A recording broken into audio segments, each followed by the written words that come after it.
as hard as what many people may think. Just because they've been gelling together, they've been doing everything together all summer. Some guys been teaching the newer guys the playbook and things like that, and so just knowing that the more people that we have, the better we're going to be as a whole.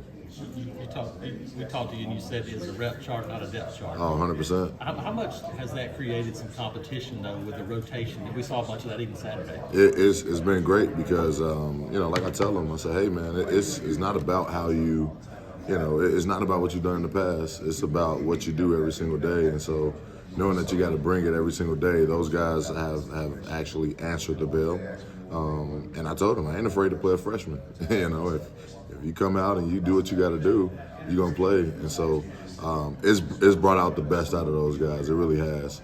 Nobody is shied away from it. Nobody is moped from it. And so, excited to see what the rest of the camp, how we finish with that. And, just keep getting after it. Speaking of playing a freshman, I'm pretty sure I saw Malik Blackton out there with the first team in the first snap of the scrimmage. Yeah. What does that mean? Well, I mean, he went out with the first team in the first snap of the scrimmage, but like that happens, all the time. It could be Rakes and Bleedy, it could be Malik and Jason, it could, it's just a big combination. So we have about maybe 6 guys right now that I would feel comfortable with throwing out with the ones, and that's a good problem to have. And so Malik, though, has done a really good job of being a sponge and has taken his technique to another level. He's going to be, a player for us, and I'm expecting big things from him. You see some Marcus Harris in him? For sure. The part about him that, is very intriguing is that he's a really smart player. He's a football junkie. He wants to know everything that's going on. When you're asking questions in the meeting room, he's answering them. And you can coach him. You can coach him hard. And so those are the things that you see from him that makes you be like, wow, well, this reminds me of somebody that we had before. But he's going to be a bright one. What have you seen from Isaiah? He talked about obviously already knowing a lot of the playbook, and he talked about just trying to dominate this last season. Do you see some of that? Well, the funny thing is, Rakes know the playbook better than me. So, but Isaiah is explosive. He's big. He's quick, and he's a great guy. Many people wouldn't know, but Isaiah wants to be a coach when he's done. And so there's times in the meeting room where he gives suggestions on things, and I'm like, we don't do it that way, but that may be a good way to do it. And so it's been a pleasure to have him.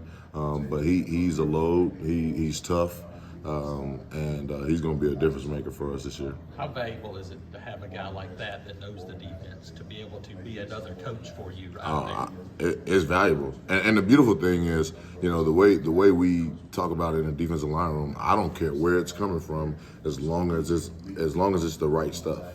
And so there's times that, I'll admit it, I don't have the answer. I don't know yet. And Isaiah will say, well, this is, a way we did it last year. I'm like, all right, well, let's try it out. Let's see how it works. And so, it's been good to have him in the room. Not just him, but like a bunch of the guys that have played, college football before. Just giving guys tricks of the trade and things like that. So it's been good. The depth on the interior has been one of the biggest talking points the whole game this offseason in the defense. Has anybody kind of separated themselves within that 6 that you mentioned, or is it really just going to be just a big rotation? Yeah, it's gonna be a drawn out thing. The starters, whoever may be the starters for week 1 may not be the starters for week 2. It's going to be about who practiced the best, who played the best, and ultimately, it's going to be a rep chart. If we get to the game and you're a 2, but you get out there and you're hot, well, guess what? Your butt's staying in the game. And so that's what it's going to be about. But all the guys have been working their butts off, and I've seen Jason step up some. Isaiah Rakes, like I said, I talked about him. He's a great weapon to have. Philip Bleedy is relentless. He's one of those guys that when you get to talk to him, you see from his eyes that he's in there and he's about everything. And Trill and Gage have done a great job as well. And Malik Blackton, like I said, he's done a really good job as well. And so those guys have put themselves in a good position to help us big time. We heard Freeze talk about Bleedy and how strong he is. Just Oh, where goodness. have you kind of seen that Well- stick out on the field? Well, I won't even talk about the field. I'll talk about just the day-to-day. When you shake Bleedy's hand, you better be ready. he might throw your shoulder out of socket. But he is, strong, fast, twitchy. He's a good dude. And the thing I love about him the most, though, he has a why, and you see it every time, he goes out on the field. He's playing for his wife and his kids, and that's the unique part about him. You see it. He loves the game, and he shows it because, he plays so hard. And so, he's different. He's different for sure. Vontrell, we've talked to a lot of your guys this preseason, and they mentioned how they advocated for you Yeah. to Coach Freeze. When did you kind of catch wind of that? And I guess what were your conversations like with them? So, it's interesting. When JG left originally, he had said that, it should be Vontrell's job. Vontrell, has earned it. And I was just like, man, hey, look, if it happens, it happens. If not, there's something else for me. And, I'll be grateful in it. And so, just hearing how the guys went to bat for me, I know they went to talk to Coach Durkin at times and talk to Coach Freeze a bunch, and it meant a lot to me. But I started hearing about it. I started hearing about their support shortly after, JG decided that he was going to leave, and I said, hey man, look, I'm not in it. Y'all go do what y'all want, but if it's meant for me, it'll happen. And so, super glad that it did happen. Super blessed, and I'm definitely not taking this opportunity lightly. I know you and JG are close. Yeah. How often do you guys talk? Probably every other day, or probably every day or every other day. We talk about different things, from new techniques, things that he's learned. We talk about some of the guys here, how they're doing, those things, and then most importantly, we talk about life. Like I told y'all before, he became a best friend now, and so we talk about everything. And that said, how have you seen, what part of your coaching do you think has improved the most since spring to now, your personal improvement? Yeah, I think the technique piece has improved some. I got a chance to meet with Coach Pete Jenkins over the off season and spent a week with him, and he, we went into the foxhole now. We were in there missing lunch and everything. I'm a big dude, so missing lunch, they got to be real important. You know what I mean? But no, we had a great time. Learned a ton about actually teaching and the process of teaching. Not necessarily always being the rah-rah guy, but teaching it and looking at the small things that makes the guys better. And so that's the thing. That's what I truly believe that I've seen my growth in as a coach. Vontrell, your defensive line room from when you got here to now, how much has it gotten better, would you say? We've gotten deeper. We've gotten deeper, and it's big, And so, like I said, we're going to have to roll guys. You saw it last year. There were times where, we probably have 4 or 5 guys with maybe an injury away from being in a really bad situation.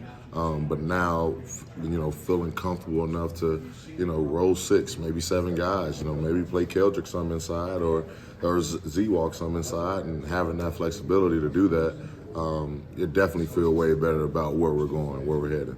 When you look at this program, the way you guys are recruited, some of the young defensive line you brought in, some of the guys are committed now. Yeah. How excited are you for the future of this program? Very, very. We got a really good future ahead. As you know, it all starts in the trenches, and so if you don't get O linemen and D linemen, you don't have a chance, not in this league. And so we've made that a priority, and we're going to recruit the best, and we're going to develop the best, and let's see how it falls out. You mentioned Pete Jenkins. I know a lot of football guys talk a Oh, lot man. about him. Just how special was that, and just how special is he as kind of a guy for especially defensive line coaches? Yeah, well, I just talked to Pete the other day, and it's funny, when I first met him, my nickname was Biggin, and I progressed now to Big Von. But he's been a big time mentor for me. I just got engaged this summer. After I got engaged, I sent them pictures and all those things, and he told me congratulations and said he was going to dance at my wedding. So, but he's been a big time leader and mentor for me, and learning the game and how to teach it and all those things. It's been nothing short of amazing. Good. Vontrell, with recruiting, you guys had a lot of guys jump on board. What is it right now that's got Auburn so hot on the recruiting trail? We're just real, and I don't know how everybody else is doing it. We're just who we are. We're unapologetic about it, and you're either going to like us or you're not. And so far, it's hard to not like us because of how genuine we are and how we want to pour into the guys' lives. And so, the biggest recruiting tool that we have are our players here now. When they come and hang out, I just challenge them, ask the guys, how is it? And so they get to spend that time with the guys that we have here, and I think that's our biggest recruiting tool.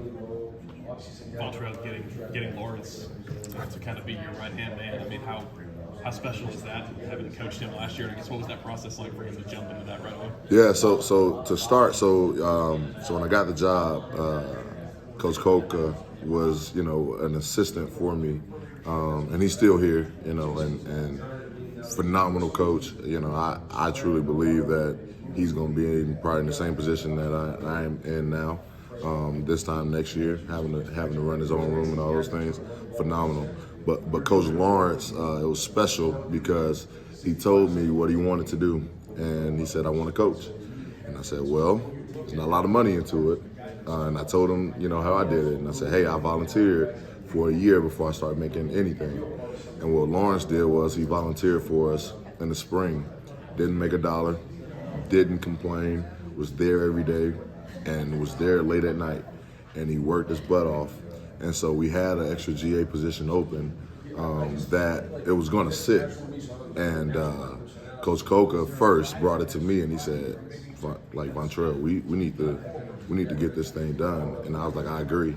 And so Coach Coca and I went to Coach Durkin, and we said, hey, this guy has shown that he wants to be here. He's worked for free. He's done a great job. Let's give him the opportunity. And Coach Durkin spent the day thinking on it, and gave him the opportunity. So super blessed to have him. He's done a great job. He's going to be another bright one in this industry. What have you seen out of TJ? TJ guy that still has some more to add to his game. Yeah. No, he has a lot more to add to his game as well as they all do. But what I see from TJ is that he's relentless. He plays hard. He don't stop.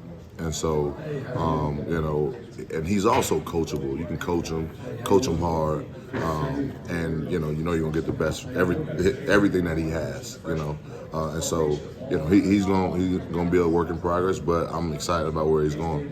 You like his future? Definitely, he's made leaps and bounds from where he was in the spring. And DJ Reed, have you seen any progress out of him? Yeah, I've seen some. The biggest thing for DJ, and we talk about it, is consistency. That's the biggest thing for him. And so he's worked on that. He's getting better at that. And so, I'm excited to see what he does as well. Aldridge was in here this morning when he was talking about how much he enjoys getting coached with you guys. Yeah, right. There's a lot of crossover between y'all out there on the practice field. Just how much do you enjoy that, being with him, working close with him? Well, the beautiful thing is that we worked together when I was a GA for him at Liberty, and so I know his kids, I know his wife, and he's been another mentor for me in this industry, and so I love going out there to work with him. And there is crossover. There's times that he has my guys and I have his guys, but the beautiful thing is that they're our guys. We're all together. So and we speak the same language and we're teaching the same thing. So it's been good. Coach, how's the in-him communication with your group? Yeah, so we haven't defensive. Well, I guess D-line wise, we haven't necessarily used it, but some of the best part about it is what Coach Durkin. He can tell the linebacker to remind our guys, hey, don't jump off sides. It's 3rd and long, those type of things. And so will be communication on the field where there's checks that need to be made, things like that. So that's been good. And this, I don't necessarily want one of those in our guys' helmets because they think too much already. But it's been really good. Gotcha. Appreciate it. No, appreciate y'all. Thank you very much. I Thank appreciate you. you. Appreciate you.